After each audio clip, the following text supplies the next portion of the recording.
Detail से समझेंगे कि क्या था थल सेना का विजय ऑपरेशन और वायुसेना का सफेद सागर ऑपरेशन और नौसेना का ऑपरेशन तलवार। इन तीनों ऑपरेशन के द्वारा किस तरह से पाकिस्तान को हर मोर्चे पर घेर लिया गया, जिस वजह से पाकिस्तान पूरी तरह पीछे हटने से मजबूर हो गया। 1998 में परमाणु बम के सफल परीक्षण के बाद भारत और पाकिस्तान दोनों ही एक परमाणु संपन्न देश थे। दो परमाणु संपन्न देशों के बीच यदि युद्ध होता है तो ये काफी घातक हो सकते हैं। इसलिए इसको समझते हुए और काफी दूरदर्शी सोच रखने वाले हमारे प्रधानमंत्री अटल बिहारी वाजपेयी 21 फरवरी 1999 को बस द्वारा दिल्ली से लाहौर के लिए रवाना हुए और एक लाहौर समझौते पर हस्ताक्षर हुआ 21 फरवरी 1999 को। और जब अटल बिहारी वाजपेयी लाहौर में बस से उतरे तो बहुत ही गर्मजोशी से उनका स्वागत किया गया।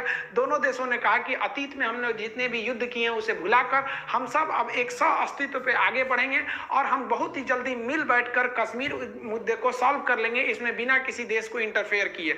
अटल बिहारी वाजपेयी को 21 तोपों की सलामी दी गई, लेकिन कोई भी हिंदुस्तानी ये नहीं जान रहा था कि ये 21 तोपों की जो सलामी दी जा रही है भारत के प्रधानमंत्री के सम्मान में, ठीक 3 महीने बाद यानी मई में यही तोपें भारतीय सैनिकों के सीने पर गिरेंगी। लाहौर में जब हमारे प्रधानमंत्री अटल बिहारी वाजपेयी थे तो उस समय पाकिस्तान के जनरल परवेज मुशर्रफ ये कह रहे थे कि हम उन्हें सैल्यूट नहीं करेंगे। भाई मत करिए ना, तुम्हारे सैल्यूट के हम लोग भूखे हैं। लेकिन ये जो था, ये आदमी इतना बड़का, ये इसको तो इसी के देश में फांसी की सजा हुई है। इसने खुद अपने प्रधानमंत्री नवाज शरीफ का तख्ता पलट करके खुद राष्ट्रपति बन गया था वहां पे। तो ये इसने क्या किया, एक प्लान बनाया, ऑपरेशन बद्र, अल बद्र प्लान बनाया।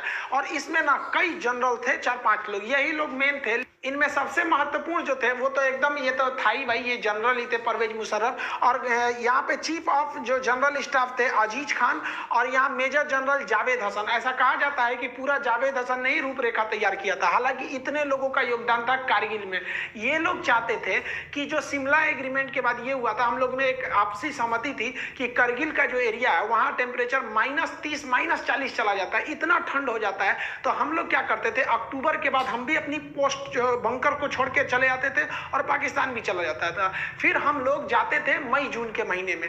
तो पाकिस्तान ने प्लान बनाया कि 1999 में हम क्या करेंगे, अपनी जो जैसे भारत पीछे हटेगा, पाकिस्तान ने कहा कि हम लोग तो पीछे नहीं हटेंगे और उल्टे अपनी फौज भेज देंगे, उन बंकरों में घुसा देंगे जो भारत खाली करके गया है, और उन्हें हम क्या करेंगे, पूरी हथियार सप्लाई A to Z दे देंगे। ये ऑपरेशन अल बद्र में चल रहा था। इसको आप मैथ से समझिए ध्यान से। ये जो आप लाइनिंग देख रहे हैं ये आपका एक्चुअली POK है, पाक ऑक्युपाइड कश्मीर। पाक ऑक्युपाइड कश्मीर का ये जो एरिया है, यहाँ से हम लोग, ये जिला जो आता है वो कारगिल जिला आता है। एक्चुअली लड़ाई जो थी वो कारगिल जिले में थी, वो 4 सेक्टर में थी। उसको एक्चुअली जिला कारगिल होने की वजह से उसका नाम कारगिल दे दिया। देखिए ये लाइन ऑफ कंट्रोल जो है, यहाँ से श्रीनगर से लेह तक एक सड़क जाता है 1A, नेशनल हाईवे 1A।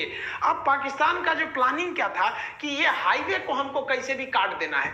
ये हाईवे काटने का 2 मकसद था। एक हाईवे को यहाँ से काट दीजिए और एक एरिया से, ताकि यहां से कोई सियाचिन में ना जा सके।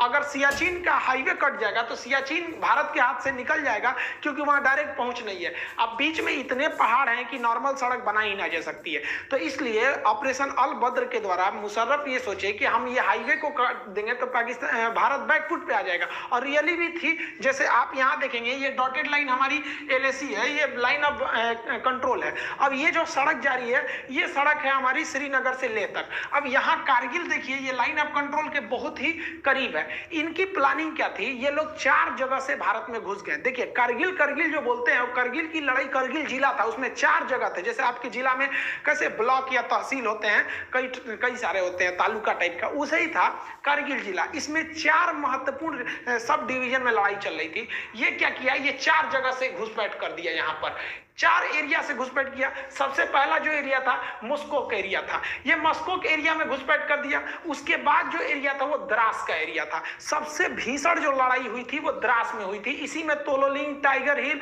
और .5140 इसमें सब आते थे सब ये। तो ये वाला एरिया हो गया द्रास। और इसके बाद ये वाला एरिया हो गया काक्सर। काक्सर का एरिया जो था वो एक्चुअली बैकअप के लिए इन लोगों ने यूज किया था। और काक्सर के बाद ये बटालिक एरिया, बटालिक सबसे लास्ट में था। अब आप बताइए बटालिक क्यों क्यों किया गया था? क्योंकि बटाली पे अगर कब्जा हो जाएगा तो हम सियाचिन नहीं जा पाएंगे। तो आप देख रहे हैं ना, ये चारों पॉइंट एक्चुअली कारगिल में आ रहे थे, इसलिए इसको नाम दे दिया गया कारगिल का युद्ध। लेकिन कारगिल का युद्ध में जो सबसे भीषण एरिया जगह युद्ध हुआ था वो था द्रास में। तो अब हम लोग एक एक करके समझते हैं कि आखिर ये लड़ाइयां कैसे कैसे हुई थी। देखिए, ये पहाड़ी एरिया है, यहाँ इंडस्ट्रीज नहीं है, यहाँ पर पशुपालन ज्यादा होता है। तो एक याक पहाड़ी जीव होते हैं, पहाड़ी पशु है, तो याक चरा रहे थे लोग। तो ये तासी नाम दयाल नाम के एक व्यक्ति का याक खो गया था। वो उसे ढूंढने गया और दूरबीन में देखा तो उसको दिखाई दिया कि कुछ लोग पत्थर को खोद रहे हैं और वहां छुपने की जगह बना रहे हैं, बंकर बना रहे हैं। और वो दाढ़ी वगैरह रखे तो समझ गया कि भाई ये पाकिस्तानी है। ये भागा भागा आया, आर्मी को बताया कि भाई वहां ऐसी ऐसी घुसपैठ हो रही है। तो आर्मी ने देखा तो भाई आर्मी को भी हलचल दिखाई दी, हेलीकॉप्टर से सर्वे लिखा गया तो भारत को भी पता चला कि भाई यहाँ पे घुसपैठ है। तो इसके लिए पेट्रोलिंग पार्टी, पेट्रोलिंग मतलब होता है जांच के लिए, पेट्रोलिंग पार्टी भेजी गई 5 मई को। 5 मई को भेजा गया पेट्रोलिंग पार्टी में 4 से 5 जवानों को वहां पर घुसपैठी। ये चारों से एक्चुअली पहाड़ पे आप चढ़ रहे होते हैं, वहां पहले से वो छुप के बैठे होते हैं, तो वो आराम से आपके ऊपर शूट कर सकते हैं। हमारे सैनिकों को उन लोगों ने मार दिया, हमारे सैनिक शहीद हो गए। इसके बाद जो हुआ वो एकदम भयानक हो गया। ये 9 मई को सीधा हमारा कारगिल के जिला पर, अब जैसे कारगिल का कई एरिया है, जैसे मस्कोक है, द्रास है, बटालिक है, काक्सर है, तो ये 4-5 अलग है, छोटे छोटे डिवीजन है। लेकिन एकदम मेन जिला पे ही, कारगिल जिला में आके पाकिस्तानी आर्मी का एक तोप का गोला गिरा और भारत का जो एमुनेशन डिपो था जहां गोला बारूद रखा था पूरा वही उड़ा दिया और एक झटके में भारत को 127 करोड़ का लॉस हो गया।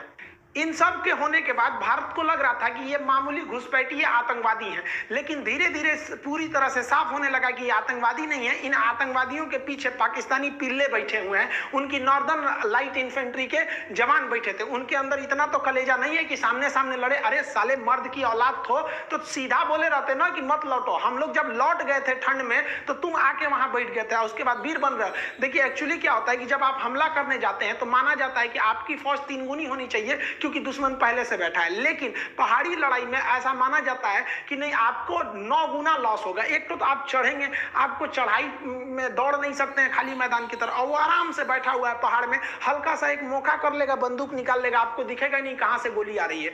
अब भारत के सामने यही बड़ी समस्या थी, कैसे कैसे हमला किया जाएगा। तो ये टोटल का एरिया देखिए कारगिल है, तो इसमें हम लोग जो देख रहे थे ये वाला एरिया जो है ये मस्कोक है, इसके बाद ये द्रास है। तो मेन जो झमेला था वही वो द्रास में था, क्योंकि द्रास जो है हाईवे के एकदम करीब में भी करीब का एरिया था और यहाँ की जो पहाड़ियां थी वो काफी ऊंची थी, जिससे कि नेशनल हाईवे नंबर 1 पर कौन जा रहा है आराम से देखा जा सकता था। पाकिस्तान इतना डोमिनेंस कर लिया था कि नेशनल हाईवे नंबर 1 पर आप एक स्कूटर नहीं ले जा सकते थे बिना उनके हिसाब से, क्योंकि वो आराम से गोली मार सकते थे, सर पे गोली मारते थे एकदम टीप के वो सब। तो भारत को यहाँ पे बहुत बड़ा डिसएडवांटेज था। ये भारत की इंटेलिजेंस फेलियर थी, ये पूरी तरह से आके इन पहाड़ियों पे बैठ गए। अब ये जो आपका द्रास का एरिया दिख रहा है, ये भले इतना छोटा यहाँ दिख रहा है, अब ये देखिए पूरा का पूरा एरिया द्रास है। अब भारत ने अपनी थल सेना का ऑपरेशन विजय चालू किया 19 मई को, ऑफिशियली इसी दिन से युद्ध स्टार्ट हो गई। अब हम लोगों ने कहा कि भैया एक टुकड़ी द्रास में भेजते हैं, कुछ यहाँ पे मस्को के एरिया में, यहाँ पे काक्सर में, और ये वाला एरिया जो आपका बटालिक है यहाँ पे भी भेजते हैं। भीषण लड़ाई हो गई आपकी द्रास में, चूंकि द्रास का एरिया बहुत ऊंचा पे था। अब यहाँ 3-4 ऐसे जगह थे जहां पे कब्जा करना जरूरी था, जैसे तोलोलिंग हो गया, टाइगर हिल हो गया, पॉइंट मतलब देखिए यहाँ पे बहुत छोटे छोटे पहाड़ी भी हैं सब लाइन से, तो इसका अलग अलग नाम ना देके सेना के मानचित्र में उसका नाम दे दिया गया पॉइंट 5140, और एक और पॉइंट है पॉइंट 4590। ऐसे कई ठो पहाड़ियां हैं सब, और ये पूरा मिला देते हैं ना तो ये एरिया बनता है द्रास। अब इस द्रास के एरिया में युद्ध करना बड़ी भयानक था। इधर तोलोलिंग थी, तोलोलिंग के बाद यहाँ पर आपका मंत था, फिर पॉइंट 5140 था। ऐसे करते करते इस एरिया तक पूरा जीत लेंगे तो लास्ट में पड़ता था टाइगर हिल। टाइगर हिल बहुत ही ज्यादा हाइट पर था और इन सब पे पाकिस्तानी बैठे हुए थे सब, इतना भीषण एरिया में ये लोग आकर बैठ गए थे। अब भारत को नीचे से जाना था इस एरिया में। जनरल परवेज मुशर्रफ के प्लान के हिसाब से उन लोगों ने भारत के 140 पोस्ट पर कब्जा कर लिया था, बंकर बना लिए थे, और हर पोस्ट में उन्होंने भारी मात्रा में heavy machine gun, mortar, artillery, पीछे से तोप का support, stinger, surface to air missile, हर तरह के मिसाइलों से हिमालयास थे और वो लगभग 1500 की संख्या में थे। समस्या ये थी कि यही नहीं समझ में आ रहा था कि वो हमला कहां से कर रहे हैं। ये द्रास का सेक्टर अगर आप देख रहे हैं तो ये वाला जो एरिया है वो टाइगर हिल है। ये सबसे हाइट पे था इस एरिया में टाइगर हिल, लेकिन इसके इधर कई तो 0.5140 थी। यहाँ पर आपने सुना होगा विक्रम बत्रा, दिल मांगे मोर। तो ये लोग इस एरिया में ना जो हमारे राजपूताना राइफल थी, ग्रेनेडियर थी, जम्मू कश्मीर राइफल थे, जाट रेजिमेंट के सैनिक थे, गोरखा थे, कई सारे पूरी भारत के हर एरिया से फौज को लगाया गया था। तो यहाँ पर बेसिकली ग्रेनेडियर थे, राजपूत राइफल थे और जम्मू कश्मीर राइफल के जवान थे। तो ये इस एरिया से गए। पहले ये लोग यहाँ से गए, तोलोलिंग पे कब्जा किया। तोलोलिंग के बाद कई छोटे छोटे पॉइंट पर कब्जा किया। तोलोलिंग के बाद सेकेंड हाइट पे जा था 0.5141 था, यहाँ कब्जा किया गया। यहाँ कब्जा के बाद आप देखिए यहाँ से सीधा टाइगर हिल यहाँ है। यहाँ पर हमला हो रहा था और ये ससुरे सब यहाँ से आर्टिलरी फायर कर रहे थे, सब तोप यहाँ से। सोचिए उनको कहाँ दिखेगा। और यहाँ एयरफोर्स भी सक्सेस नहीं हो पा रही थी, लेकिन भारतीय जवान रुकने वाले कहाँ है ससुरे तुनाई। भारत माँ को जब भी जरूरत पड़ी है, भारत के वीर सपूतों ने कभी भी अपना खून बहाने से पीछे नहीं हटे। भारतीय सैनिक जब 0.5141 पे कब्जा किए तो यहाँ से नीचे उतरते वक्त भी बहुत ज्यादा यहाँ से भीषण फायरिंग हो रही थी। यहीं पे बहुत सारे फौजी हमारे शहीद हो गए। फिर प्लान बनाया गया कि हम लोग इस डायरेक्शन से उतर के कुछ उस डायरेक्शन से तीनों ओर से घेरा जाए हम लोग टाइगर हिल के ऊपर। तीन ओर से टाइगर हिल को घेर के और फिर भारत ने टाइगर हिल पर अपना तिरंगा लहरा दिया था। देखिए यहाँ पर जो एरिया दिख रहा है ये आपको टाइगर हिल दिख रहा है। अब टाइगर हिल से इतना दूरी पे आप देखेंगे तो ये तोलोलिंग का एरिया, ये तोलोलिंग पहाड़ी है। ये टोटल एरिया जो है वो द्रास है। अब तोलोलिंग की जो पहाड़ी है वो काफी ऊंचाई पर स्थित है, वहां पर लड़ाई करना काफी मुश्किल हो गया था तोलोलिंग पर। अब यहाँ तोलोलिंग पे तो पहले से तोलोलिंग पीक है, यहाँ पे पाकिस्तानी पहले से बैठे थे और जो हिंदुस्तानी फौज थी वो नीचे से आ रही थी।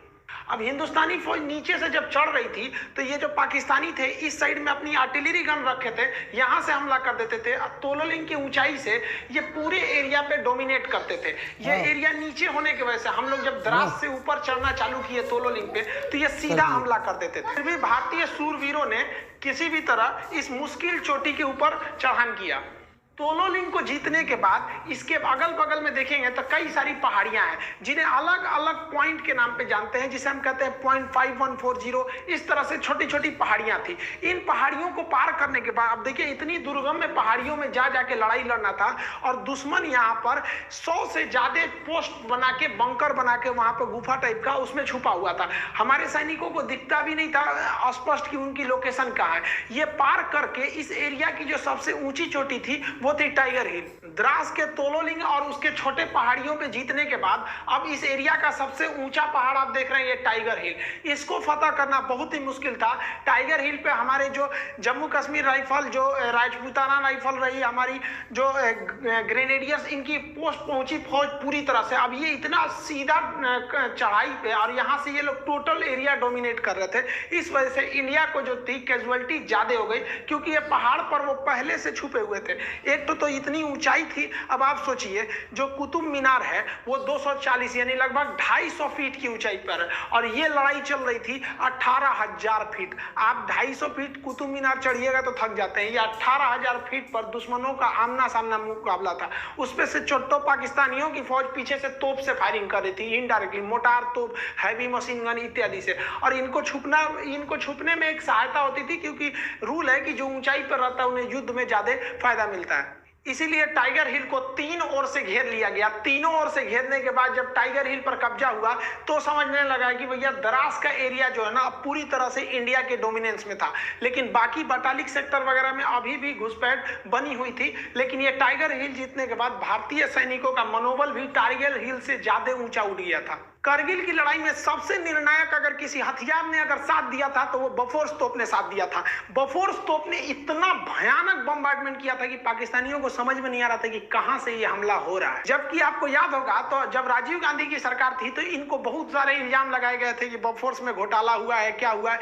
लेकिन जब युद्ध के मैदान में, जब बफोर्स अपने रियल मैदान में उतरा तो जितने विरोधी थे जो ये बोल रहे थे कि राजीव गांधी ने घोटाला किया है, उन लोग का एकदम मुंह बंद हो गया, क्योंकि ये एकदम पिन पॉइंट निशाना मारता था, एकदम टीप के, और जबकि पाकिस्तानी को समझ में नहीं आता है मार कैसे रहा है। हम किसी अलग वीडियो में आपको बता देंगे कि तोप से कैसे निशाना बनाया जाता है। एक्चुअली उसके लिए 8 फिगर आर्टिलरी निकाली जाती है 4 फिगर के हिसाब से, तो वो 4 फिगर 8 फिगर के हिसाब से इसको निकाल के मारा जाता है। 40 किलोमीटर रेंज होता है, 40 किलोमीटर तो दिखता भी नहीं है, ये फिगर के हिसाब से मारा जाता है, नक्शा के हिसाब से। वैसे ही हमारे यहाँ राफेल खराब है, राफेल खराब है। अभी चाइना से युद्ध हो जाएगा तो सबको समझ में आ जाएगा कि राफेल क्या है। तो हमारे यहाँ ना देखिए भाई, किसी की भी सरकार रही, विपक्ष में बैठे हो तो मतलब सरकार को गरियाओ, एक तरह से कह लीजिए। तो ये हमारे पॉलिटिक्स का एक परंपरा है कि विपक्ष में बैठे हो तो सरकार को गरियाओ। उस वक्त बोफोर्स के लिए आप राजीव गांधी को गरिया रहे थे, अभी आप राफेल के लिए नरेंद्र मोदी को गरियाओ। तो आप ये नहीं कह सकते कि गाली किसी एक पार्टी ने सुना है, यहाँ सब पार्टी गाली सुनती है, भले वो कुछ भी करे। आर्टिलरी गन के बाद वायुसेना ने भी अपना ऑपरेशन सफेद सागर चालू कर दिया। 26 मई 1999 को ऑपरेशन सफेद सागर को ऑफिशियली लॉन्च कर दिया गया, और इसके लिए भारतीय वायुसेना ने अगले ही दिन यानी 27 मई को, ये भारतीय वायुसेना के लिए बहुत खराब दिन एक तरह से कह सकते हैं, तो क्योंकि यह इस वक्त भारतीय वायुसेना को कई सारे झटके लगे। उन्होंने अपना मिग 27 विमान को उड़ाया, जो वहां पे पहाड़ी क्षेत्र में गया और इसमें टेक्निकली खराबी आ गई थी। ये हालांकि पाकिस्तानी कहते हैं कि उन्हें मारकर गिरा दिया गया, तो टेक्निकली खराबी आने की वजह से इसके जो पायलट थे नचिकेता, वो क्या किए, पैराशूट से ड्रॉप किए, और गलती से उनका पैराशूट जो है लाइन ऑफ कंट्रोल के उस साइड गिर गया, पाकिस्तान साइड में। बाद में पाकिस्तान ने भारत के दबाव में लौटा दिया, जैसे अभिनंदन जी के साथ मामला हुआ था। लेकिन तब तक, ये तो बात का मैटर है कि जब लौटाया था, लेकिन उस वक्त तो कुछ ही को पता ही नहीं चल रही थी 27 मई को कि कहां गए, इनका कोई रडार से सिग्नल भी गायब हो गया था। तो इनके पीछे निकले थे मिग 21 लेके अजय अहलुवालिया। अजय अहलुवालिया साहब गए थे सर्च करने के लिए, तो ये काफी लो हाइट से उड़ान भर रहे थे, क्योंकि इनको खोजना था अपने साथी नचिकेता का विमान। लेकिन इन्हीं पर पाकिस्तानियों ने स्टिंगर मिसाइल से हमला कर दिया। अब सोचिए, किसी आतंकवादी के पास मिसाइल होता है, स्टिंगर मिसाइल। ये चोट्टा पाकिस्तानी था, दुनिया में कह रहा है कि मतलब हमारी फौज नहीं है। अरे हिजड़ों कहीं के, तुम्हारी फौज नहीं है। एक तो लड़का हमारे वीडियो पे कमेंट किया कि दुनिया का सबसे बड़ा आतंकवादी देश भारत है। इस ससुरा पाकिस्तानी ऐसा कमेंट करता, हमको तो हंसी नहीं छूट कर, हम रिप्लाई कौन सी करे, चोट्टा कहीं का, तू सबसे बड़का है, हम लोग को बोल रहा है। तो आतंकवादियों ने अजय अहलुवालिया के विमान पर स्टिंगर मिसाइल से हमला कर दिया। स्टिंगर मिसाइल से जब हमला किया तो ये इन्होंने सीट एजेक्शन का बटन दबाया। इसके बाद सीट एजेक्शन हो जाता है, हम राफेल के वीडियो में आपको सब समझा दिए थे। और उसके बाद जब ये पैराशूट से नीचे उतरे तो ये पाकिस्तानियों ने हैवी मशीन गन से फायरिंग किया। आसमान से अजय अहलुवालिया के शरीर के टुकड़े गिर रहे थे, वहां पर एकदम निर्मम हत्या कर दी गई। ये वायुसेना का एक बहुत बड़ा, कह लीजिए तो एक काला दिन था। वायुसेना ने सोची कि हम अपने हेलीकॉप्टरों का प्रयोग करेंगे, क्योंकि फाइटर जो होते हैं बहुत तेज रफ्तार से निकल जाते हैं, दुश्मन कहाँ छुपा है पता ही नहीं चलता है। और हेलीकॉप्टर जो होते हैं वो थोड़े धीरे स्पीड से होते हैं और एक जगह रुक भी सकते हैं। लेकिन भारत के साथ समस्या क्या था, जो उसके MI-24 या MI-35 जैसे भीषण लड़ाकू हेलीकॉप्टर थे, ये सबके पास जो लड़ाकू हेलीकॉप्टर थे, ये इनके पास हथियार ज्यादा होता है, लेकिन इनकी लोड इतने भयानक थी कि ये उतना हाइट पे उड़ नहीं सकते हैं। ये केवल 10,000 फीट की ऊंचाई पर ये उड़ सकते हैं। लेकिन वहां तो लड़ाई हो रही थी 18,000 फीट की ऊंचाई पर। सोचिए 18,000 फीट, कुतुब मीनार 250 फीट की ऊंचाई पर, वो 18,000 फीट की ऊंचाई पर। अब क्या किया जाए, तो भारत ने अपना MI-17 जो हेलीकॉप्टर था, जो सवारी ले जाने वाला हेलीकॉप्टर था, जिसमें कोई भी मिसाइल नहीं लोड किया जा सकता है, तो भारतीय वायुसेना के इंजीनियरों ने इसमें क्या किया, अलग से मिसाइल ले जाने के लिए पॉट जोड़ दिया। आप यहाँ देखिए, इसमें कोई पॉट नहीं है, लेकिन यही हेलीकॉप्टर में यहाँ पे आपको रॉकेट ले जाने के लिए पॉट जोड़ दिया गया।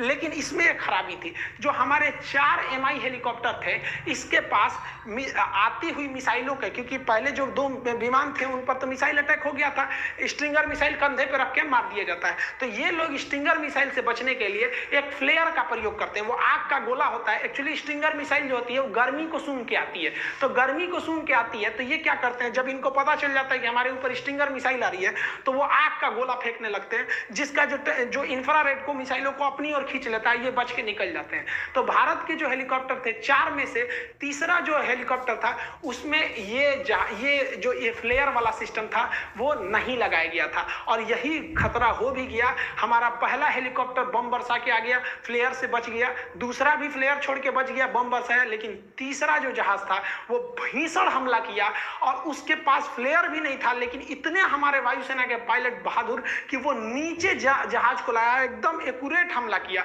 लेकिन उसी बीच क्या हुआ, जो स्टिंगर मिसाइल थी वो तीसरे तीसरे हेलीकॉप्टर को हिट कर गया। पीछे से आ रहा चौथा हेलीकॉप्टर जो वो एरिया था पाकिस्तानियों के बंकर को ध्वस्त कर दिया, लेकिन हम लोगों ने फिर अपना एक हेलीकॉप्टर खो दिया और उसमें हमारे बैठे जवान को हमारे जो जवान थे वो भी शहीद हो गए। भारत ने अपनी स्ट्रेटजी को पूरी तरह से चेंज कर दिया। भारत ने अपना फ्रांस निर्मित जहाज को लगाया जिसका नाम था मिराज 2000। एक्चुअली पाकिस्तान इस जहाज को खरीदने से इनकार कर दिया था, कहा था कि भैया बहुत बड़ा साइज का जहाज, हम इसको नहीं लेंगे। और भारत सरकार ने इस मिराज जहाज को वायुसेना ने लगाया।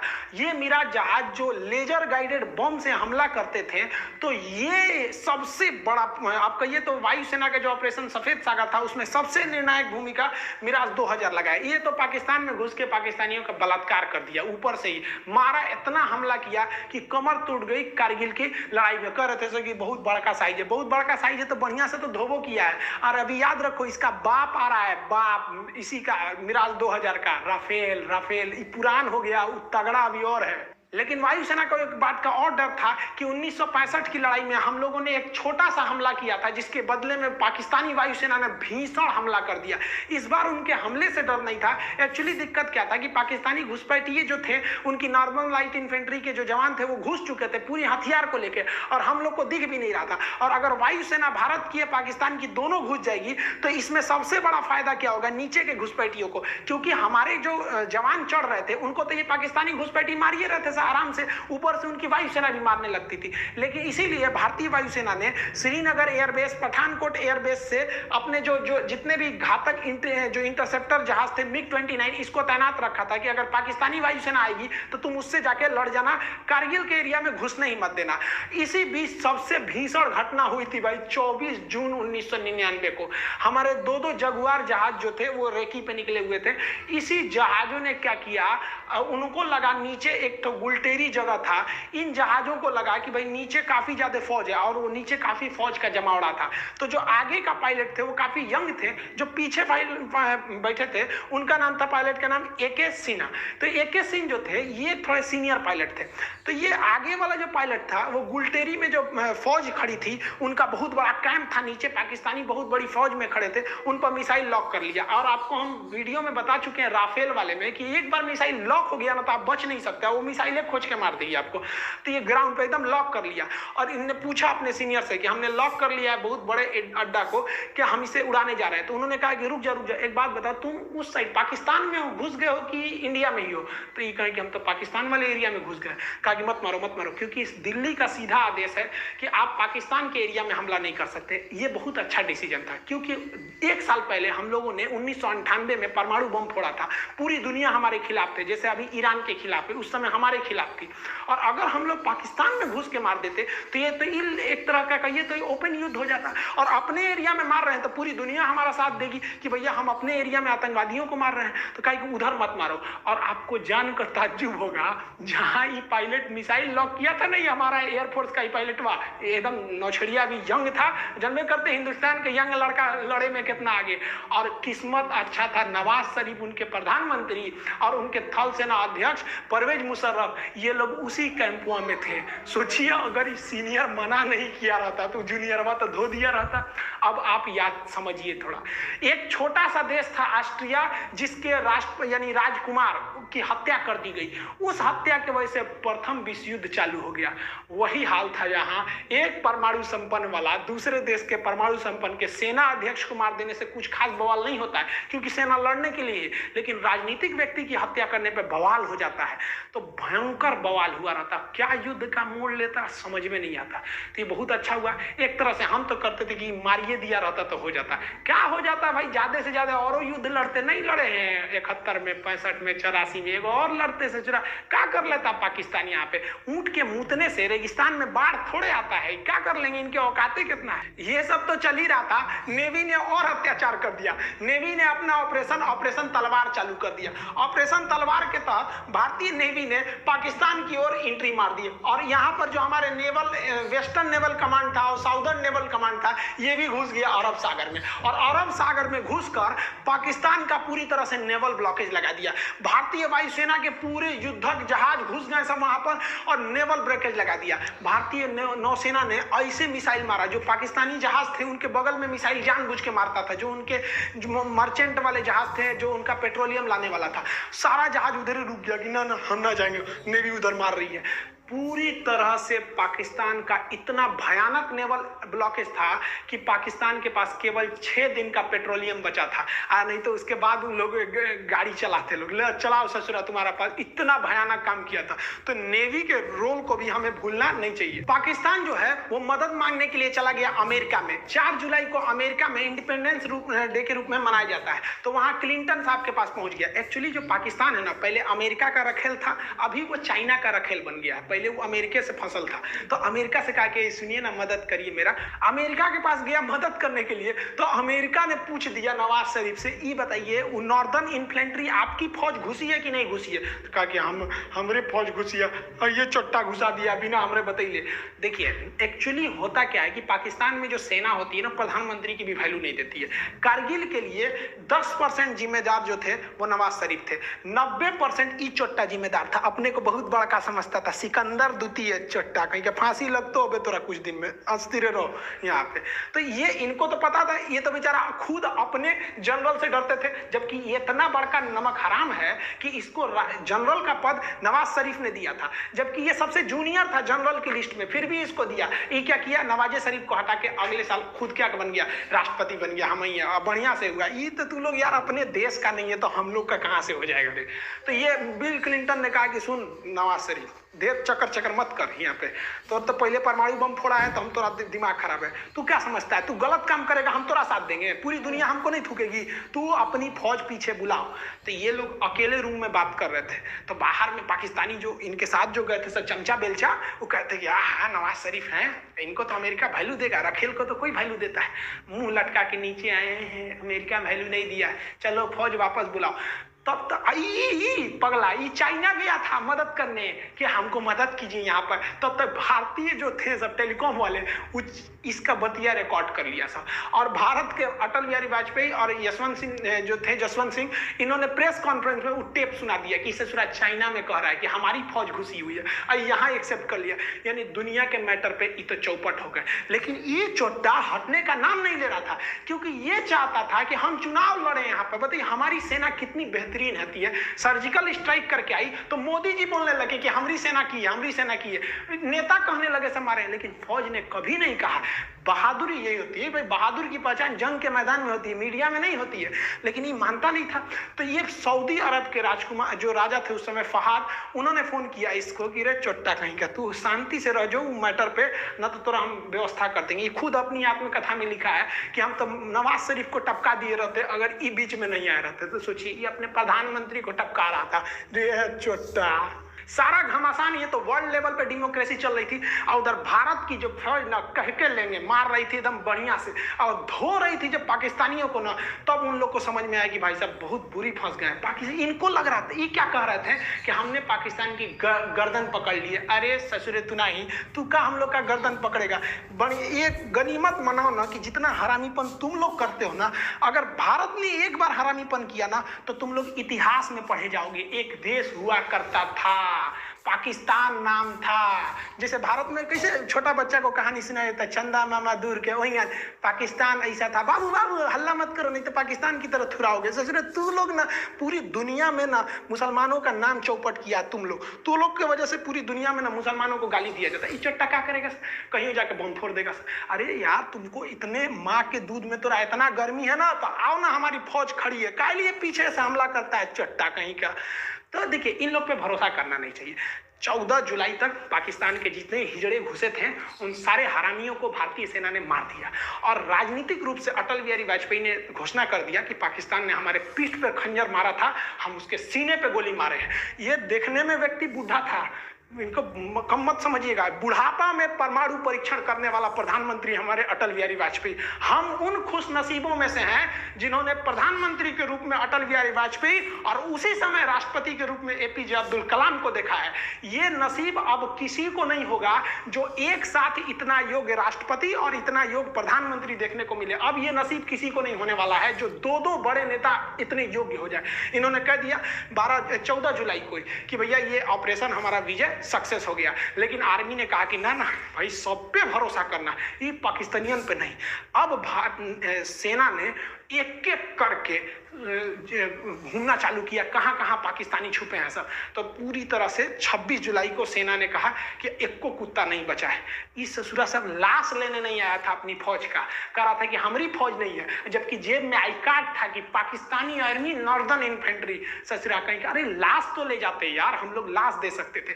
भारतीय सेना की बहादुरी देखिए। पाकिस्तानियों ने जब 14 मई को हमारे पेट्रोलिंग पे गए कैप्टन सौरभ कालिया को पकड़ा था, चारों ओर से घेर लिया था, तो इन पर इतनी यातनाएं दिया था ना, इनके आंख निकाल लिए थे, इनके होंठ और जीभ काट लिए थे, कान काट लिए थे सर, नाखून निकाल लिए थे सर, इनके कपड़े उतार कर इनके गुप्तांगों को काट लिया गया था, इनके लाश के टुकड़े करके बोरा में भर के फेंक दिया गया था। इन हरामी पाकिस्तानियों ने इतना गलत काम किया जो युद्ध इतिहास में कभी ऐसा नहीं है, युद्ध के नियम में नहीं है ऐसा। जबकि भारतीय सेना जब अपना सर्च ऑपरेशन कर रही थी, जो कुछ पाकिस्तानी जो थे मर गए थे, कुछ घायल थे, जो अपने आखिरी सांसें ले रहे थे, उन्हें इज्जत से पानी पिलाया, उन्हें इज्जत से दफनाया। उन्हें पहले पाकिस्तान को कहा कि आप अपनी फौज को ले जाइए, नहीं ले गया तो उन्हें इज्जत से दफनाया गया था। ये फर्क होता है एक जानवर और एक इंसान में। हम सबको ये फर्क बना के रखना होगा, तभी अलग पहचान है। हम जब भी हिंदुस्तानी अगर विदेश में जाते हैं तो इज्जत के नजर से देखे जाते हैं,